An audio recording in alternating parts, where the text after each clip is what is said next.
কালকের থেকে তোমার ঈদের ছুটি। এই যে কিছু বাড়ি কাজ দিলাম, এগুলো কইরা রাখবা। ঈদের পরে আইসা দেখবো। আমার দরকার পড়লে লাড়ি দিয়ে 10টা বাড়ি দেন, তাও আমি ঈদের সময় কোনো লেখাপড়া করতাম না। আরে আমি তো তোমার ঈদের দিন পড়তে বলি না, ঈদের দিন হোক আর ঈদের আগে পরে হোক, তাও আমি পড়তাম না। তুমি কেন পড়বা না? ঈদের সময় পড়ালেখা করা নিষেধ। কে বলছে নিষেধ? কে কইছে কইতারি না? তো নিষেধ, তোমারে পড়ালেখা করতে হবে। আচ্ছা স্যার, আপনার একটা কথা কই। কি কথা? ঈদ মানে আনন্দ, হ্যাঁ, আর ঈদ মানে পড়ালেখা বন্ধ। এলাকা একেবারেই বন্ধ?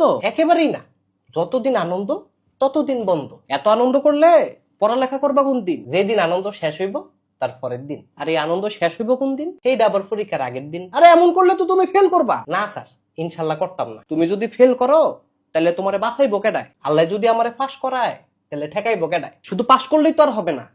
পাস করা এক জিনিস, ভালো রেজাল্ট আরেক জিনিস। যেই মালিক পাস করায় সেই মালিক ভালো রেজাল্টও করায়। দুনিয়াটা এত সহজ না, পড়ালেখা করতে হবে বারবার। রমজান ঈদ এত সস্তা না, বছরে ভাই একবার। তুমি কিন্তু বিশাল বড় একটা চাপে পড়বা। যে দিব আমারে চাপ, আমি তার বাপ। বাপ হওয়ার যাই হোক, পড়ালেখার কোনো বিকল্প নাই। আল্লাহ থাকতে আমার কোনো টেনশন নাই। আচ্ছা, এই বন্ধটাতে তুমি কি করবা? কিরমু আবার আনন্দ করবো? বন্ধু কিন্তু অনেক বড়, আমার আনন্দ তার চেয়ে বড়। আচ্ছা আনন্দ করো, ঠিক আছে, আনন্দের পাশাপাশি পড়ালেখাটাও করো। স্যার, কাউয়ার ডেউয়া কোনোদিন এক জায়গায় থাকে না।